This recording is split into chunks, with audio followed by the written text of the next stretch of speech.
Salut tout le monde, c'est Raito, on se retrouve pour les spoilers du chapitre 1149 de One Piece. C'est incroyable, on va en parler, on va directement aller à l'essentiel. N'hésitez pas à liker un maximum la vidéo si elle vous plaît, tu peux disliker si elle te plaît pas. Et surtout, abonne-toi si tu aimes One Piece, on est sur une chaîne full One Piece, on parle que de One Piece ici. Donc c'est parti, let's go, n'hésitez pas à donner vos petits avis sur les spoilers, chapitre 1149, une seconde.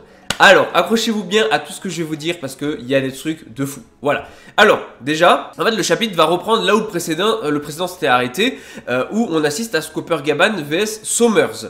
On a Gaban qui va battre complètement Sommers et va le couper en morceaux en utilisant le haki et CH. Donc il va littéralement découper Sommers et malgré tout, bon, Sommers va rester en vie, mais il est incapable de se régénérer. Donc oui, on peut bel et bien dire que Scopper Gaban a vaincu un chevalier divin directement, assez facilement finalement. Voilà. Bon, autre information, on a Genko qui va voir Colon et qui lui dit qu'elle le tuera si Scopper ne se rend pas. Bon, c'est un petit peu lâche comme attitude, mais il faut bien un moment, il n'y a pas trop le choix. Donc, du coup, il va se rendre et elle va poignarder et jeter de l'arbre Scopper Gaban. Et en fait, on voit aussi, enfin, ça c'est apparemment dit dans les spoilers, que si Scopper Gaban s'est rendu aussi facilement, c'est parce qu'il a vu le futur et qu'il a vu Genko poignarder Colon, donc bah, il n'a pas eu trop le choix.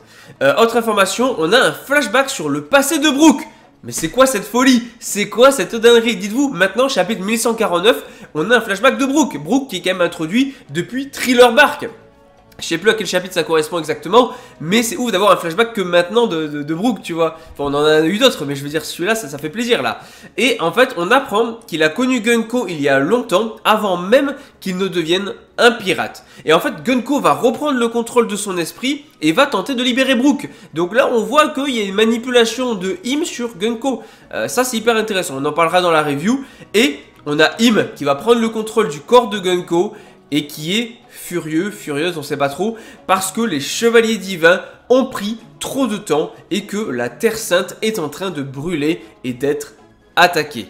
Et là, le chapitre se termine sur les paroles d'Im qui dit Mou. Alors il dit Mou va montrer, donc Im, alors on va voir si c'est la bonne trad ou pas, mais il dit Mou va montrer comment un dieu règne sur le monde. Donc là, Im, prochain chapitre, probablement passe à l'action. Alors, me dis pas qu'elle va débarquer directement sur Elbaf. Enfin, il ou elle. Non, ça va être une tuerie. Pas de pause en plus la semaine prochaine. Ça fait plaisir. Voilà pour les news, pour les spoilers.